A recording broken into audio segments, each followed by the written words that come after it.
আমার বিয়ের ৪ মাস পর আমি গিয়েছিলাম আমার হাজবেন্ডের কলিগের বাসায় ঘুরতে। ওনার বাসাটা বান্দরবনের একটা অদ্ভুত জায়গায় ছিল। বান্দরবনে অনেক গ্রামের নাম শুনলেও আতির নামে কোনো গ্রামের নাম শুনিনি। গুগলে অনেক সার্চ দিয়েও এমন নামের গ্রামের সন্ধান পেলাম না। তারা আদিবাসী, তাদের বিশ্বাস সংস্কৃতি একদম আলাদা। তাই আমি সেখানে যেতে একদম রাজি হচ্ছিলাম না। তবে কলিগের ওয়াইফ সাবিরা ভাবির জোরাজুরিতে রাজি হই কিছুটা। কেন জানি না, আমার একদম মন টানছিল না। কিন্তু আমার হাজবেন্ড নির্ঝরের বক্তব্য প্রকৃতি দেখলে হলে কাছ থেকে দেখতে হয়। তবুও কেন জানি না আমার মন খসখস করছিল। সেটা বুঝতে না দিয়ে আমি যেতে রাজি হলাম সবার কথায়। সেখানে যাওয়ার দিনক্ষণ ঠিক হলো। আমি আর আমার স্বামী দুজনে অফিস থেকে ছুটি নিলাম। অপরদিকে সাবিরা ভাবির হাজবেন্ড তুজবা ভাইও ছুটি নিলেন। আমরা রওনা দিয়েছিলাম ১৯ তারিখে এবং রোজ বৃহস্পতিবার রাত ৩টে। তাই যথাক্রমে বৃহস্পতিবার অফিস থেকে এসে আমি এবং আমার স্বামী কাপড় গুছাচ্ছিলাম। সবকিছু গুছিয়ে নেওয়ার সময় জায়নামাজটা আমি গুছিয়ে নেওয়ার জন্য আলমারি থেকে বের করলাম।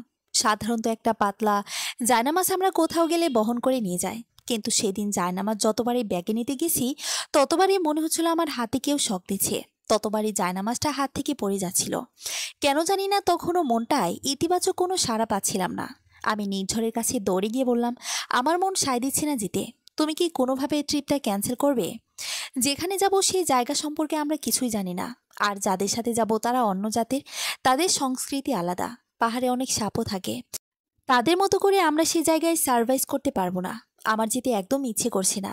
নির্ঝর বেশ রাগ গলায় আমাকে উত্তর দিল, সবসময় তুমি সবকিছুর নেগেটিভ দিক বের করো।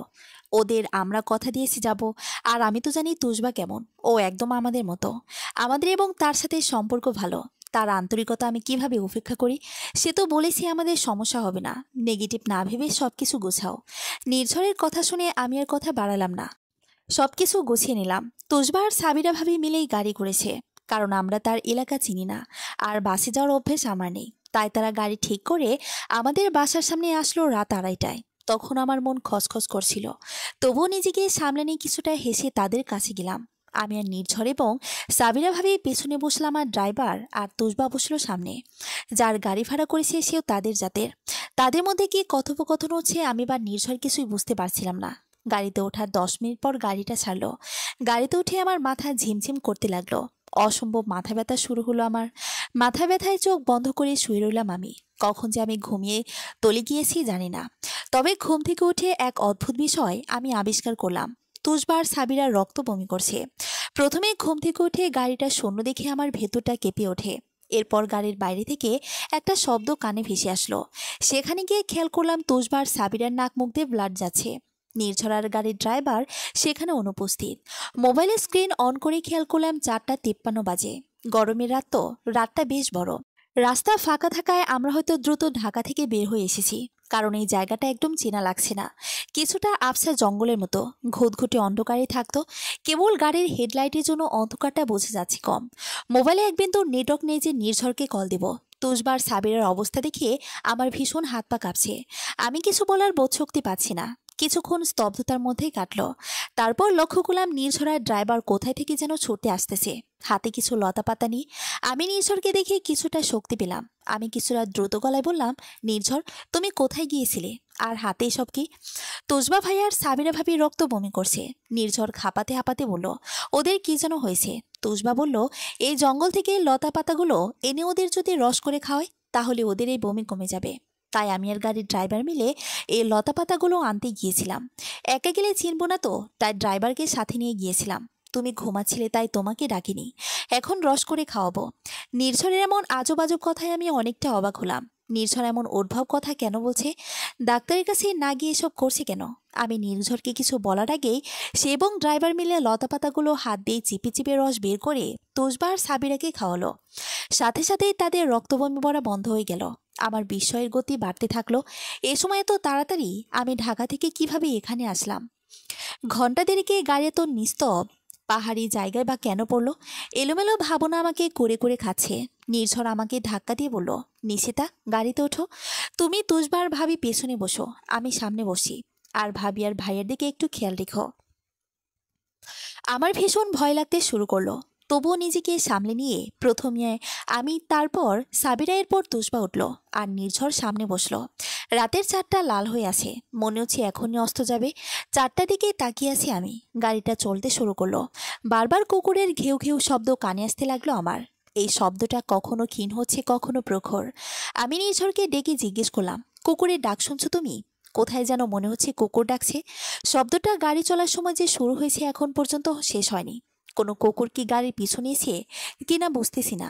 নির্ঝর হালকা গলায় বলল, নিশিতা, তুমি কেমন জানি অদ্ভুত কথা বলো। তোমার কি কিছু নিয়ে হ্যালুসিনেশন হচ্ছে? আমার তো মনে তাই হচ্ছে তোমার। আমি তো কোথাও কুকুরের ডাক শুনছি না। এগুলো তোমার মনের মতিভ্রম। আমি কেবল হুম বলে কথার সমাপ্তি ঘটালাম। সরু রাস্তা দিয়ে গাড়িটা এগিয়ে যাচ্ছে। ক্রমশ আলো ফোটার পরিবর্তে অন্ধকার হচ্ছে চারপাশ। পাশ থেকে কেমন যেন শব্দও আসছে। মনে হলো তুষবার সাবিরার কিছু একটা হয়েছে। আমি বাড়ি থেকে চোখ সরিয়ে তাদের দিকে তাকালাম। দুজনের নিচের দিকে তাকিয়ে হাঁপাচ্ছে। আমি সাবিরার কাঁধে ধরে হালকা গলায় জিজ্ঞেস করলাম, তোমার কি কষ্ট হচ্ছে? সাবিরা আমার দিকে তাকালো। তার চোখ দুটো রক্তবর্ণ হয়ে আছে। আমি কিছুটা ভয়ে ভয়ে জিজ্ঞেস করলাম, তোমার কি বেশি খারাপ লাগছে? চোখে কিছু হয়েছে? সাবির আমার দিকে তাকিয়ে অদ্ভুত একটা হাসি দিল। তার দাঁত দিয়ে রক্ত ঝরতেছে, সে সাথে চোখ দিয়ে রক্ত ঝরতেছে। ভয়ঙ্কর হয়ে উঠেছে তার চেহারা। আমার শ্বাস বন্ধ হয়ে যেতে লাগলো। একটা চিৎকার দিতে চেয়েও দিতে পারছিলাম না। অনেক কষ্ট করে জোরে একটা চিৎকার দিলাম। চোখটা বন্ধ করে পরক্ষণে খুলেই নিজেকে চমকে উঠলাম। নির্ঝর আমার চোখে মুখে পানি দিচ্ছে। চারপাশটা বেশ আলোকিত। আমি অবাক হয়ে নির্ঝরের দিকে তাকালাম। পাশে তুষবার সাবিরা ভাবি বসা। তারা উত্তেজিত গলায় জিজ্ঞেস করলো, ঠিক আছেন ভাবি? আপনার হঠাৎ করে জ্ঞান চলে গিয়েছিল। আমরা ভেবেছিলাম ঘুমিয়ে গেছেন। সকাল হলো, ঢাকাও পার হলাম। নাস্তা খেতে নামতে গিয়ে আপনাকে ডাকলাম, সাড়া দিচ্ছিলেন না। ভীষণ ভয় পেয়ে গিয়েছিলাম। এখন কি একটু ভালো লাগছে? সাবিরের কথা শুনে আমি কিছুটা অবাক হলাম। চারপাশে তাকিয়ে দেখলাম ব্যস্ত রাস্তা, সবকিছু ঠিকঠাক। আমি হয়তো অতিরিক্ত চিন্তায় সব স্বপ্নে দেখেছি। এমন কেন লাগছে জানি না। চুপ হয়ে সব ভাবতে লাগলাম। নির্ঝর আমাকে আস্তে গলায় জিজ্ঞেস করলো, তুমি ঠিক আছো তো? শরীর কেমন লাগছে? আমি ভাবনার অতল গহ্বর থেকে বের হয়ে এসে উত্তর দিলাম, হ্যাঁ ঠিক আছি। এরপর স্বাভাবিক হয়েই তাদের সাথে নামলাম নাস্তা করতে। নামার পরপরই অদ্ভুত একটা অনুভূতি আমাকে ঘিরে ধরলো। সে সাথে অলৌকিক কিছু যেন আমাকে ডাকতে লাগলো। আর আমি যেন বোধশক্তি হারিয়ে ফেলেছি। অদ্ভুত রকম অশান্তি লাগছে আমার। আমি নির্ঝরকে বিষয়টি বললে সে পাত্তা দিবে না, তাই তাকে বলার প্রয়োজনবোধ মনে করলাম না। এর মধ্যে সবাই একটা হোটেলে বসলাম খেতে। সাবিরা আমার হাত চেপে ধরে তার পাশে বসালো। আমার দিকে তাকিয়ে মোলায়েম গলায় বলল, ভাবি, আপনি কি কিছু নিয়ে ডিপ্রেসড? আপনাকে কেন জানি না ঠিক লাগছে না। চোখে মুখে আতঙ্কের একটা ছাপ ফুটে আছে। কিছু নিয়ে কি ভয় পাচ্ছেন? অথবা কোনো বিষয় নিয়ে কি চিন্তিত? এমন কিছু হলে নির্দ্বিধায় বলতে পারেন। আমি যতটা পারি আপনাকে সহজ সমাধান দেওয়ার চেষ্টা করব। আমি হালকা একটা দম নিয়ে সত্যিটাই বললাম। এই জন্য সত্যিটা বললাম যাতে করে সাবিরার চোখ মুখটার রিয়াকশন বুঝতে পারি। তাই নরম গলায় তাকে উত্তর দিলাম, আমি ট্রিপটাতে যেতে স্বাচ্ছন্দ্য বোধ করছি না। বারবার মনে হচ্ছে নেগেটিভ কিছু আমাকে ঘিরে ধরছে। মনে হচ্ছে ওইখানে যাওয়া আমার ঠিক হবে না। আর তোমাদের কালচারে গিয়ে আমি মানতে পারবো কি না এটা নিয়ে আমি চিন্তিত। আমরা তোমাকে যেভাবে চিনি সেখানে তোমরা তেমন নও, তাই ভেতরটাই খসখস করছে।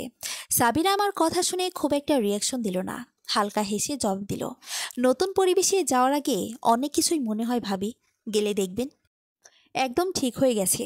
আমাদের আপ্যায়ন আপনাদের মুগ্ধ করবে।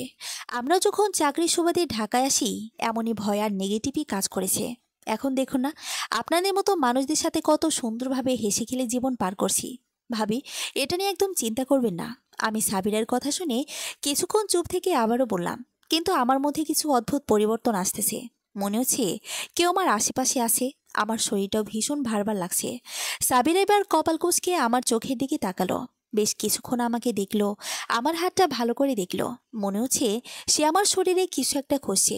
আমি কিছুটা অবাক হয়ে তাকে জিজ্ঞেস করলাম, কি করছো তুমি?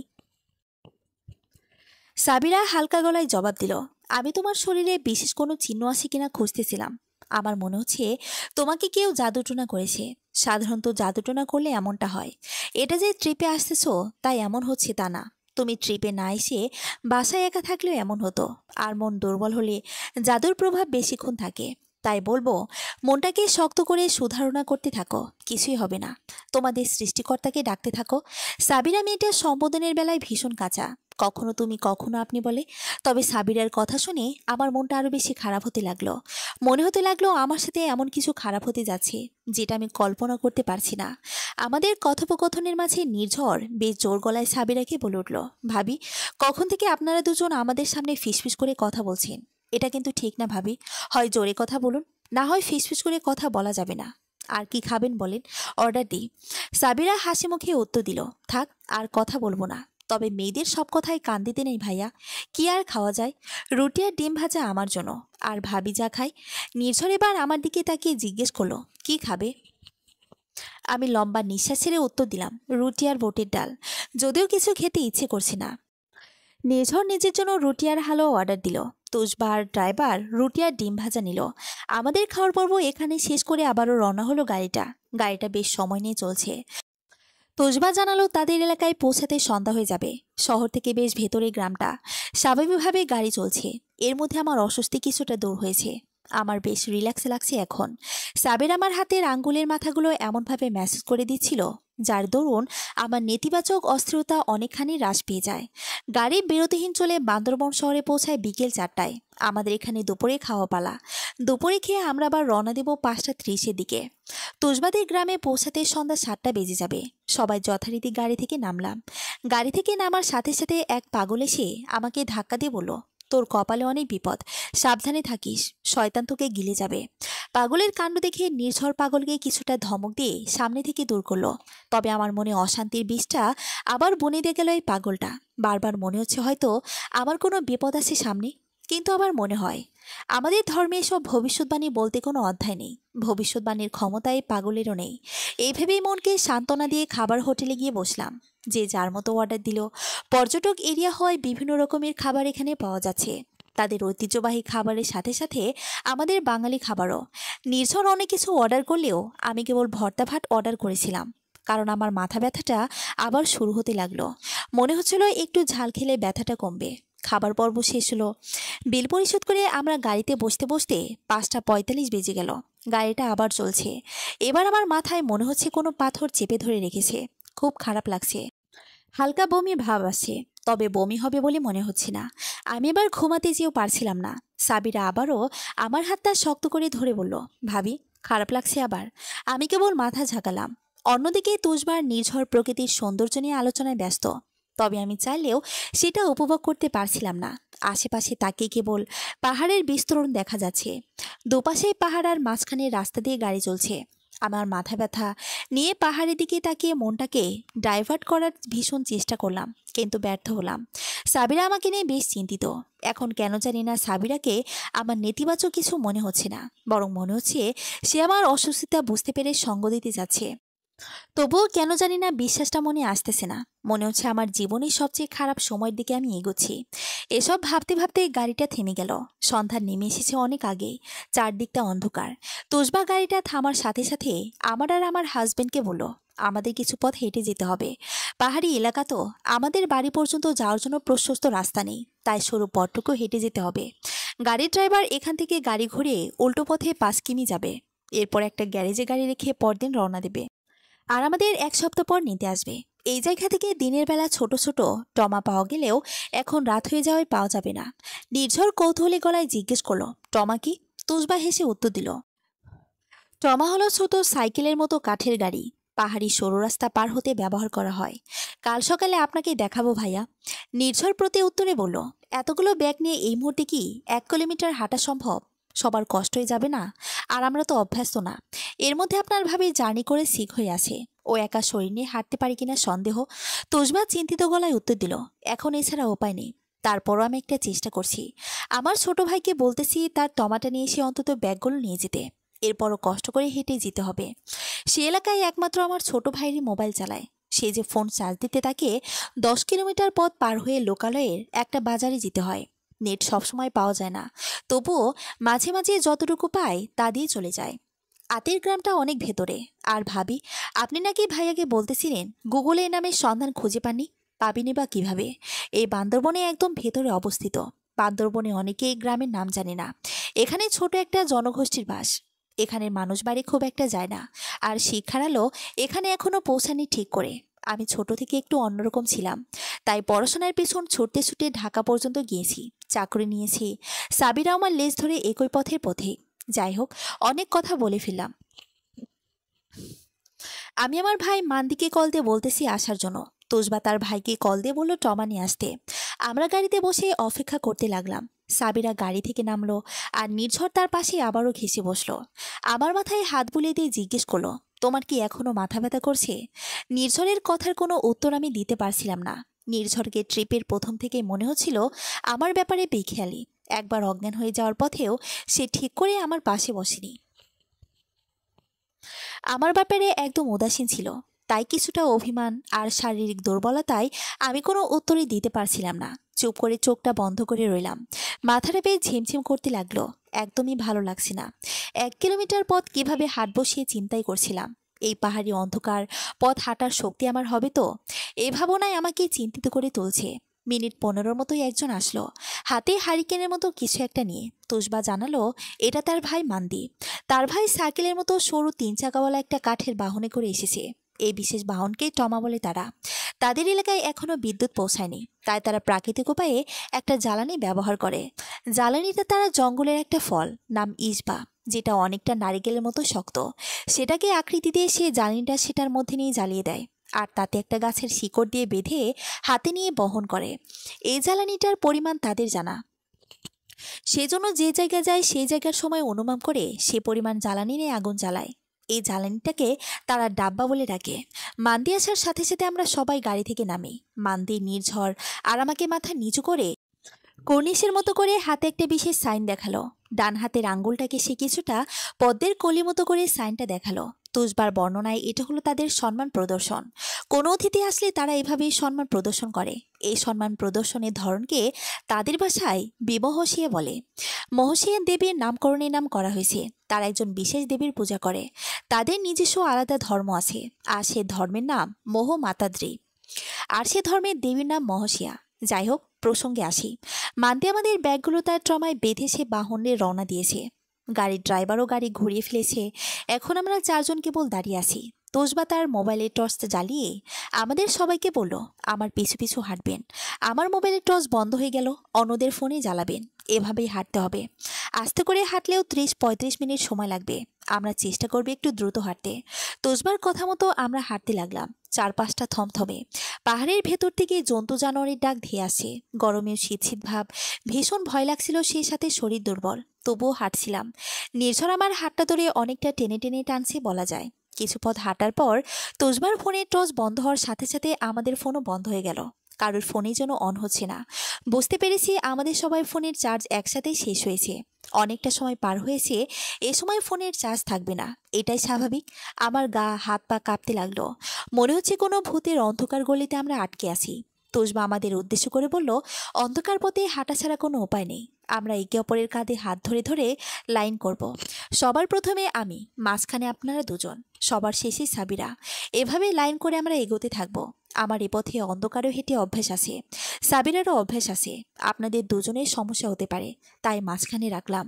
আর আরেকটা কথা, অনেক কিছুর আওয়াজ কানে আসতে পারে। যেহেতু গহীন জঙ্গল, সেহেতু জানোয়ারের ডাক হাঁক বেশি।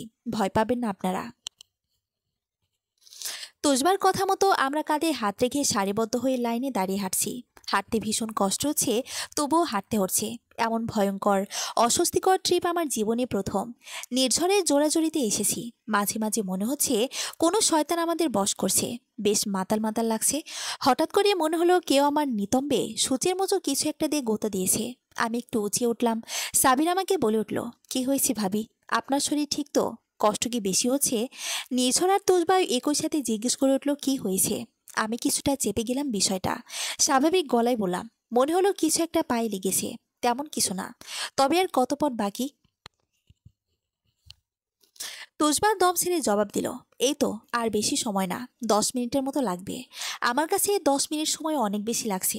মনে হচ্ছে এই সময়টা এত আসতে যাচ্ছে কেন। মাতাল মাতাল লাগছে, অসাড় লাগছে। হাঁটতে হাঁটতেই কখন যে মাটিতে লুটিয়ে পড়লাম খেয়াল নেই। যখন জ্ঞান ফিরে তখন চারিদিকে আলো ফুটেছে। আমি বাঁশের মাচায় শুয়ে আছি। মাটি থেকে একটু উঁচুতে বাঁশের মাচা করে দুটো ঘর করা, এর সামনে বারান্দার মতো করে খোলা জায়গা। এখানে আমাকে শুয়ে রাখা হয়েছে। আমার জ্ঞান ফিরতে নির্ঝর বলে উঠল, তোমার শরীর কি ঠিক হয়েছে? অন্ধকারে তোমাকে 3জন মানুষ কোনোরকম কোলে করে এখানে নিয়ে এসেছি। এতক্ষণ তুমি ঘুমাচ্ছিলে, ডাক দিলে সাড়া দিচ্ছিলে, কিন্তু চোখ খুলে উঠছিলে না। তুমি ঘুমের ওষুধ বা কিছু খেয়েছো? মাথা ব্যথার জন্য খেতেও পারো। আমি হালকা গলায় বললাম, আমাকে আগে একটু পানি দাও। তুষবার ভাই মান দিয়ে আমাকে একটা বিশেষ পাত্রে পানি এনে দিল। পাত্রটা দেখতে অনেকটা নৌকার মতো। পাত্রটা কাঠ দিয়ে বানানো। আমি পানিটা খেয়ে একটু নিঃশ্বাস নিয়ে উত্তর দিলাম, কিছুই খাইনি। হয়তো শরীর দুর্বল তাই। এখন একটু ভালো লাগছে। আমার প্রচণ্ড ক্ষুধা লেগেছে, কিছু খেতে চাই। সাবির আমার কথা শোনার সাথে সাথে আমার জন্য একটা বিশেষ রকমের শুটকি ভর্তা, পাহাড়ি মুরগি দিয়ে ভাত নিয়ে আসলো। তাদের রান্নায় কোনো ধরনের মশলা নেই, তবে আমি কি এটা বুঝেছি ভীষণ ঝাল। ভাতটা খাওয়ার পর আমার শরীরে একটু শক্তি পেতে লাগলো। চারপাশে তাকিয়ে আমার মনটা এবার জড়িয়ে গেল। মনে হলো আমি এই জায়গায় এসে ভুল করিনি। এত নিলিবিলি সুশীতল বাতাস আমাকে যেন মুগ্ধই করছে।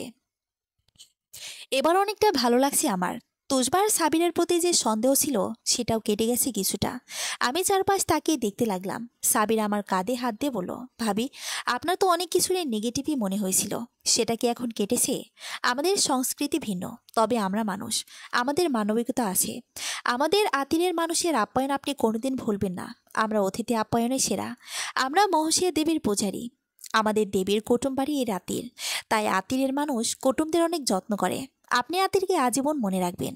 আমরা কারো ক্ষতি করি না, বরং সবার মঙ্গল হয় এমন কাজ করি। আমি সাবিরাকে হালকা জড়িয়ে ধরে বললাম, আমার এরকম দ্বিধাদ্বন্দ্বের জন্য আমি দুঃখিত। তুষবা তার মা বাবার সাথে আমাদের পরিচয় করিয়ে দিল। যদিও তাদের কথা আমরা বুঝি না, তবুও হাসি মুখে দেখে বুঝেছিলাম আমরা সাথে তারা খুশি। আমি কিছুটা উঠে ফ্রেশ হয়ে নিলাম। ওদের একটা বদ্ধ জায়গায় আমাকে একটা মটকায় করে পানি আর মগ দিল গোসল করার জন্য। আমি সেখানে গেলাম ফ্রেশ হতে। কিন্তু আমার বারবার মনে হচ্ছিল কেউ আমাকে অনুসরণ করছে। বদ্ধ জায়গাটা নারিকেল পাতা দিয়ে বেতের মতো করে বুনের তৈরি করা হয়েছে। আমি সেটার ফাঁক দিয়ে বারবার তাকিয়ে খেয়াল করছিলাম কে লক্ষ্য করছে, কিন্তু কাউকে দেখতে পেলাম না। আমি তাড়াহুড়ো করে গোসল সেরে কাপড় পাল্টানোর সময় লক্ষ্য করলাম কেউ একজন পাশ থেকে সরে গেল। আমি একবার ফাঁকা দিয়ে তাকে লক্ষ্য করলাম একটা মেয়ে হেঁটে যাচ্ছে। ভালো করে লক্ষ্য করে দেখলাম এটা সাবিরা। আমার মাথায় এবার প্রশ্ন জাগতে শুরু করলো, সাবিরা এখানে কি করছিল? লুকিয়ে লুকিয়ে সে কি দেখছিল? আমার ভেতরে থাকা সন্দেহ যেন আরও জেগে বসলো। আমি কাপড় পাল্টিয়ে তাড়াহুড়ো করে বের হলাম। তোষবাদের ঘরের সামনে সে লক্ষ্য করলাম সাবিরা মাসায় বসে আছে। সে আমার সাথে এমন ভাব করছে যেন সে এতক্ষণ এখানেই বসেছিল। বিষয়টি বুঝতে পেরেও আমি চুপ থাকলাম। এত সহজে এখানের কাউকে বিশ্বাস করা যাবে না। এতে আমার বিপদে চলে আসতে পারে। তবে সন্দেহটা প্রকাশ করা যাবে না। সাবিরাকে চোখে চোখে রাখতে হবে। সে সময়ের পর থেকে সাবিরা শুধু আমার আশেপাশে থাকে। যত্নের নাম করে সে যে আমার বিষয়ে বেশি কৌতূহল দেখাচ্ছে এটা বোঝাই যাচ্ছে। আমি বিষয়টিতে বিরক্ত হলে নিজেকে সংযত করলাম। সারাদিন আমরা 4জন আশেপাশে ঘুরলাম। বেশ মনোরম পরিবেশ। এই সৌন্দর্যতায় যে কেউ মুগ্ধ হবে। তবে আমি যে পথ দিয়ে যাচ্ছিলাম সাবিরা বারবার নির্ঝরকে আমার কাছ থেকে সরিয়ে আমার সাথে হাঁটছিল। আমি স্পষ্ট নির্ঝর আর সাবিরার মধ্যে কিছু কানেক্ট করতে পারছিলাম, তবে সেটা কি বুঝতে পারছিলাম না। সারাদিন ঘুরে আমরা যখন ঘরে আসি তখন তুষবা আমাদের জন্য খাবার নিয়ে আসে। আমাদের সামনে থরে থরে সাজানোর হয় তাদের ঐতিহ্যবাহী খাবারগুলো। তুষবা আমাদের জানায় এখানে যা আছে আমাদের জন্য হালাল। সে আসার আগে মুসলিমদের জন্য হালাল কোনোটাই জেনে এসেছে। তাই সে ঐতিহ্যবাহী খাবারগুলো আমাদের জন্য হালাল সেটাই রান্না করা হয়েছে। খাবারগুলো দিয়ে তুষবা নির্ঝর আর আমাকে বলল আমরা যেন নিজ হাতে নিয়ে খাই। তারাও আমাদের সাথে বসলো। আমরা খাওয়া শুরু করলাম। প্রতিটা খাবার অনেক সুস্বাদু ছিল। নির্ঝর পাহাড়ি মুরগির রানের পিসটা আমার দিকে এগিয়ে দিয়ে বলল, এটা খাও, এই তরকারিটা অনেক অনেক মজা হয়েছে। আমার পাতে রানের পিসটা দেওয়ার সাথে সাথেই সাবিরা সেটা আমার পা থেকে নিয়ে বলল, ভাবি, এটা থেকে পুঁটি মাছের মাচাটা অনেক মজা, এটা খেয়ে দেখেন। তার এমন আচরণে আমরা 3জনেই বেশ হতবাক। আর আমি এটা বুঝতে পারছিলাম সাবিরা আর নির্ঝরের মাঝে কিছু চলছে যেটা এতদিন আমার চোখ আড়াল করে গেছে। আর এই বিষয়টি আরও বেশি পরিষ্কার হয়েছিল পরের দিনের একটা অদ্ভুত ঘটনায়। কুয়াশা মাখা সকাল। বেশ সকালে আমি উঠেছি। বাহিরে পাখির ডাক, পোকার শব্দ। ঢাকায় অস্বস্তিকর গরম হলেও এখানে সকালে বেশ ঠান্ডা। অনেকটা শীতকালের আমেজ। ভালো লাগছিল চারপাশটা। জানালার এই দূর পর্যন্ত পাহাড়ের সৌন্দর্য অবলোকন করতে চোখ দুটো মেলে তাকালাম। হঠাৎ আমার চোখে পড়ল সাবিরা আর নির্ঝর একসাথে কথা বলছে। বিষয়টা দেখে আমার একদম ভালো ঠেকছিল না। ঘর থেকে বের হয়ে সেখানে যাওয়ার জন্য রওনা হলাম। সামনেই মান্দিকে দেখতে পেলাম। মান্দি বাংলা বোঝে, তাই মান্দিকে জিজ্ঞেস করলাম তুষবা কোথায়। মান্দি জানালো তুষবা দূরের একটা হাটে গেছে বাজার করতে। এ কথা শুনে আমার বুকে যেন একটা ব্যথা অনুভব হলো। এবার আমি বুঝতে পারলাম সাবিরার সাথে নির্ঝরের কিছু একটা চলছে। সাবিরার সামনে নির্ঝর সবসময় আমার ব্যাপারে উদাসীন ছিল। ট্রিপে আসা নিয়ে সে সবচেয়ে বেশি উত্তেজিত ছিল।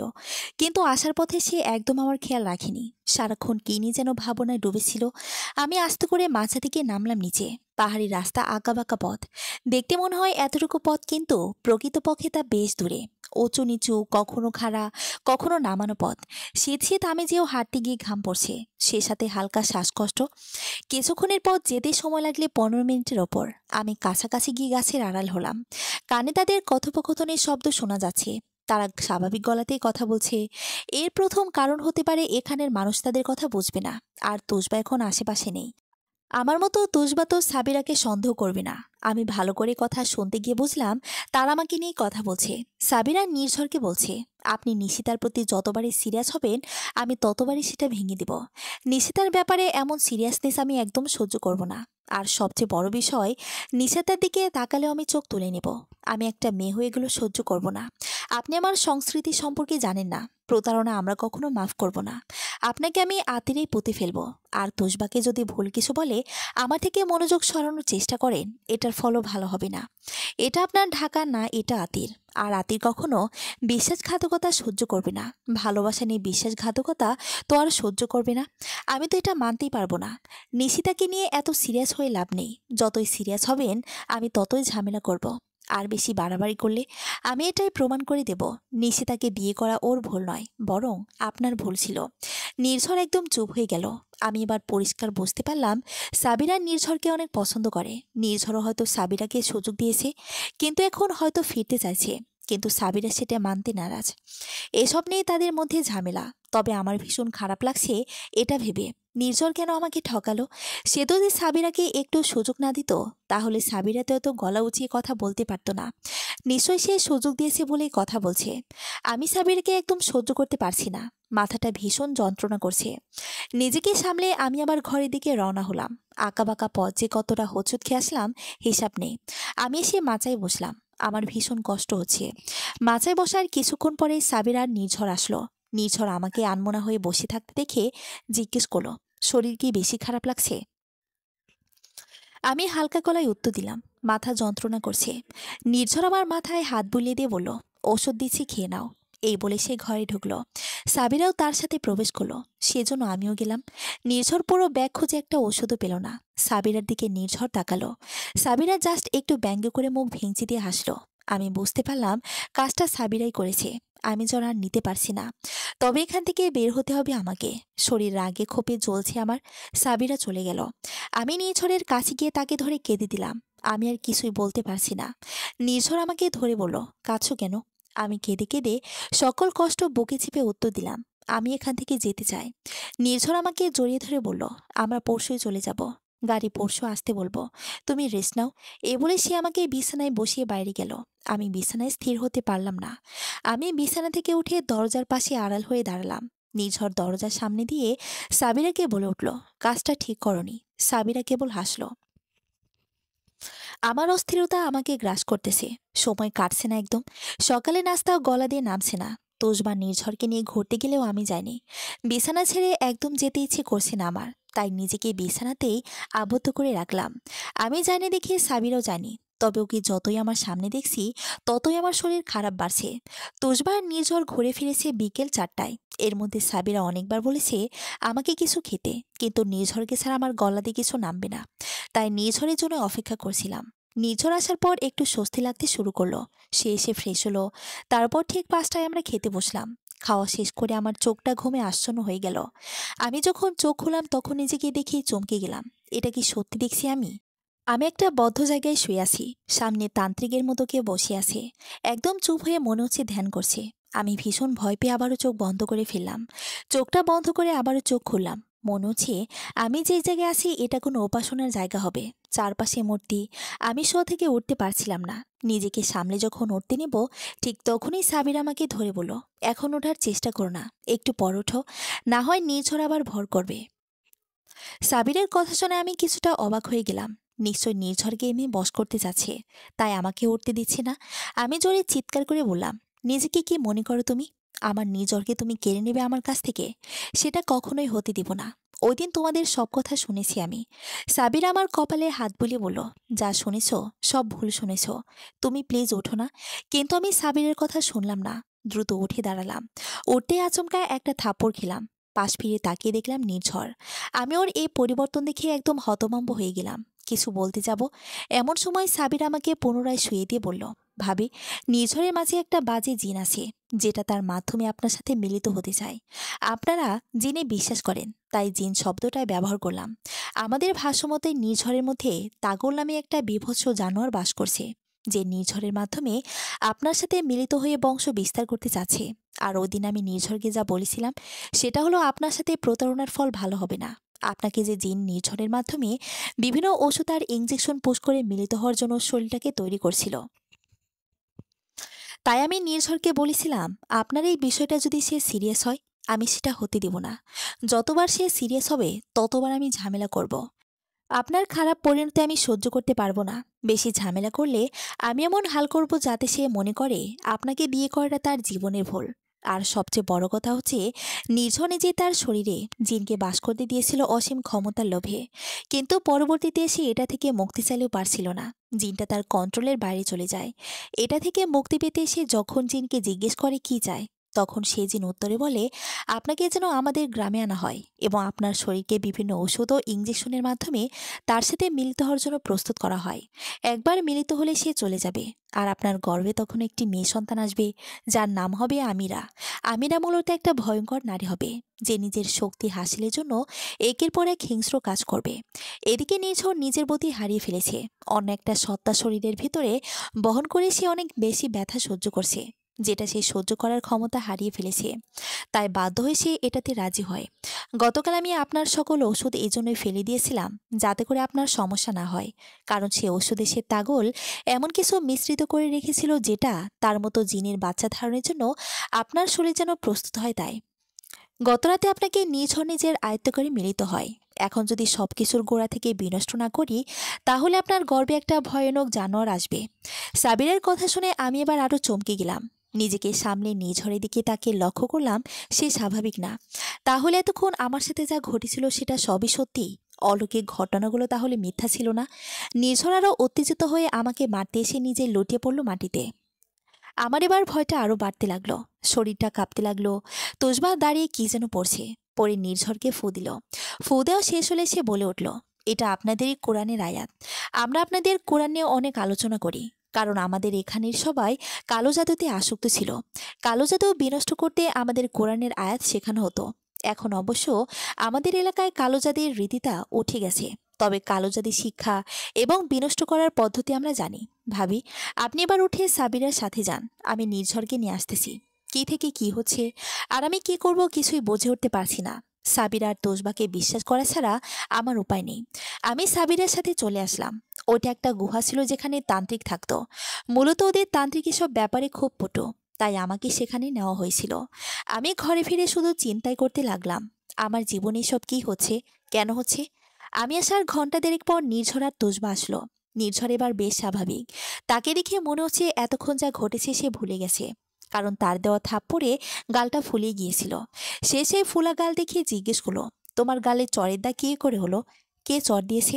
আমি আমতা আমতা করে বললাম, চর না, আশ্রে পড়েছিলাম সেটার ডাক। ও আচ্ছা, তাই বলো। উদাসীন হয়ে আর কথা বাড়ালো না। সারাটা দিন নির্ঝর একদম স্বাভাবিক ছিল, কিন্তু সন্ধ্যা হওয়ার সাথে সাথে ভয়ঙ্কর এক পরিস্থিতির সম্মুখীন হলাম। নির্ঝর আবারও উত্তেজিত হয়ে পড়েছে। আমার কাছে আসার অনেক চেষ্টা করছে। তুজবা এবং মান্দি মিলেও তাকে আটকাতে পারছে না। তার মুখ অবয় ভয়ঙ্কর হয়ে গিয়েছে। সে সাথে কণ্ঠস্বরও পরিবর্তন হয়ে গিয়েছে। ভয়টা আমার বাড়তে লাগলো। বেপরাভাবে সে সবকিছু ভাঙচুর করতে শুরু করলো। তুষবার মান্দি তাকে ধরে গাছের শিকড় দিয়ে বেঁধে ফেল। নির্ঝর এ অবস্থায় আমাকে হুমকি দিয়ে বলল, তুই যতই আমাকে এড়িয়ে যা, ততই তুই আমার থেকে দূরে থাক। তারপরও তোর পেটে আমার বাচ্চা আসবেই। এই পৃথিবী আমার হাতের মুঠোয় চলে আসবে। তোদের ছিন্ন ভিন্ন করে দেব। নির্ঝরের মুখে এসব কথা শুনে আমি ভয় পেয়ে গেলাম। অনেকটা নিজেকে সামলে নিতে চেয়েও পারছিলাম না। বুক চাপা কান্না আমাকে গ্রাস করতে লাগলো। শরীরটা অসাড় লাগলেও নিজেকে শান্ত করলাম। তুষবা নির্ঝরকে নিয়ে তান্ত্রিকের কাছে যাচ্ছে। সাবির আমাকে সাথে নিল, কারণ আমাকেও সাথে যেতে হবে। না হয় ভয়ঙ্কর আমিরাকে আমার পেট থেকে ধ্বংস করা যাবে না। নির্ঝরকে সামলানো খুব কঠিন ছিল, তবুও তুষবার মানতে ওকে ধরে নিয়ে যাচ্ছে। আমিও ভয়ে কুঁকড়ে যাচ্ছি। সাবির আমাকে সাহস দিয়ে বলল, ভাবি, ভয় পাবে না, যা হবে অনেক ভালো হবে। এ আতিরের আপ্যায়ন আপনি জীবনে ভুলবেন না। নিজেকে সামলান। আতির আপনার জন্য সমস্ত উজাড় করে দিবে। আপনি প্লিজ ভেঙে পড়বেন না। আজকের মধ্যে সব ঠিক হয়ে যাবে।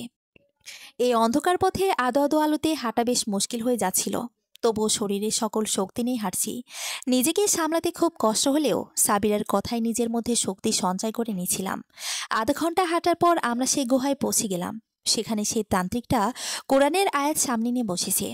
নির্ঝরকে একটা গোল বৃত্তের মধ্যে বসিয়ে তিনি কোরআন তেলাওয়াত করতে লাগলেন। আর নির্ঝর ছটফট করতে লাগলো। আমাদের সবাইকে আলাদা আলাদা গোল বৃত্তিতে বসানো হলো। এক একটা বৃত্তে বসে থাকতে আমার বেশ ভয় লাগলেও কোনো উপায় ছিল না। নির্ঝর অনেকটা কই মাছের মতো ছটফট করছে, আর তুষবা ঝিম ধরে বসে আছে।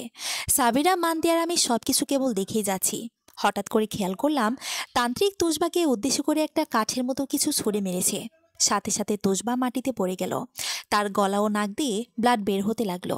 আমি তুষবার দিকে উঠে যেতে নিলে ঠিক তখন সাবিরা আমাকে আটকে দিয়ে বলল, এখান থেকে বের হইও না, 5 মিনিট সময় দাও। আমার কাছে এই 5 মিনিট মনে হচ্ছিল অনেক বেশি সময়। সময় যেন কাটছিল না। শরীরটা আমার অসাড় হতে লাগলো। নির্ঝর একদম স্বাভাবিক হয়ে গেল। মনে হচ্ছে ঘুমাচ্ছে। 5 মিনিট পর সাবিরের দিকে লক্ষ্য করে দেখলাম সে কাছে। তুষবা মাটিতেই নয়ে আসে। কোনো সারা শব্দ নেই। সাবিরা গোল বৃত্ত থেকে বের হয়ে জোরে কাঁদতে লাগলো। চারিদিকে হালকা আলো ফুটেছে। কখন যে এত সময় পার হয়ে গেল আমি বুঝতেই পারলাম না। নির্ঝরে কোনো সারা শব্দ নেই। ওর কাছে গিয়ে বুঝলাম সে দম নিচ্ছে, তার মানে বেঁচে আছে। এদিকে সাবিরা তুষবাকে ধরে জোরে চিৎকার দিয়ে কাছে, মানদেও কাছে। আমি কিছুই বুঝতে পারছিলাম না কি হয়েছে। আমি সাবিরার কাছে গিয়ে তাকে ধরে জিজ্ঞেস করলাম, ভাইয়ের কি হয়েছে, আর কি থেকে কি হলো, কিছুই তো বুঝতে পারছি না। এরপর সাবিরার মুখে যা শুনলাম তার জন্য আমি মোটেও প্রস্তুত ছিলাম না। এরকম ভয়ানক ছক যে কেউ আঁকতে পারে এটা আমার বিশ্বাস হচ্ছিল না। সাবিরা কাঁদতে কাঁদতে বলল, এসব কিছুর পেছনে তুষবা ছিল। ওই দিন তোমাকে বলেছিলাম না, নির্ঝর অসীম ক্ষমতার অধিকারী হতে চেয়েছিল। সেটা নির্ঝর ছিল না, ছিল তুষবা। তুষবা কালো জাদুতে আসক্ত হয়ে গিয়েছিল। সে চেয়েছিল নির্ঝরের মাধ্যমে তোমার গর্ভে সন্তানী নিয়ে নির্ঝরে প্রাণনাশ করে অসীম ক্ষমতার অধিকারী হতে। আমি সেদিন নির্ঝরের কথা বলেছিলাম, কারণ তুষবা যেন বুঝতে না পারে তাকে সন্দেহ করা হচ্ছে। কারণ সেটা বুঝলে সে আরো শক্তিশালী হয়ে উঠত। আমাদের এখানে কালো জাদু করা নিষেধ। আমাদের এখানে কালো জাদু করলে আমরা মনে করি মহসিয়া দেবীর অবমাননা, আর মহসিয়া দেবীর পূজারী হয়ে আমরা কেউ অবমাননা মেনে নেব না। তাই তুষবার প্রাণ আমাদের কাছে কিছু না। তবে তুষবা মারা যায়নি। তার সেই জীবনটা আবদ্ধ জায়গায় প্যারালাইজড হয়ে কাটবে। কোনো ডাক্তারের দ্বারাই সে সুস্থ হবে না। এটা তার অন্যায়ের শাস্তি। কারণ সে তার উদ্দেশ্য হাসিলের জন্য নির্ঝরকে নিজের আয়ত্তে নিয়ে আতিরে নিয়ে আসে। ভেবেছিল আমরা বুঝবো না। সে মুহূর্তে পর্যন্ত সে তান্ত্রিকের সাথেও গেম খেলতে নিয়েছিল। কারণ কোনো কারণে ভুল পদক্ষেপ নিয়ে যদি তান্ত্রিক নির্ঝরকে আঘাত করত আর তার মৃত্যু হতো, তাহলে তার উদ্দেশ্য আরও দ্রুত সফল হয়ে যেত। তবে সে বোঝেনি সে নিজের ফাঁদে নিজে পা দিয়েছে। ভাবি নির্ঝরকে মান্দি নিয়ে যাবে। আপনি মান্দির সাথে যান, আমি তুষবাকে শুদ্ধি করে নিয়ে আসতেছি। সাবিরের কথা শুনে আমার চোখ বেয়ে পানি পড়ছে। আমি সাবিরের মতো সাহসী নারী প্রথম দেখলাম যে অন্যায়ের কাছে আপোষ হয়নি। নিজের স্বামীকে বিসর্জন দিতে 10 বার ভাবিনি। অথচ আমি প্রথমে কতটা নেগেটিভ চিন্তা করেছিলাম এই আতিরকে নিয়ে। ওদেরকে নিয়ে আমি আর মান্দি চলে আসলাম। নির্ঝরকে মাচায় শুয়ে রাখা হয়েছে। সাবিরা বলল 1 ঘন্টা পর। তুষবাকে নিয়ে সে ঘরে গেল। তুষবার জ্ঞান ফিরেছে, কিন্তু সে কথা বলতে পারছে না, সারা শব্দ করতে পারছে না।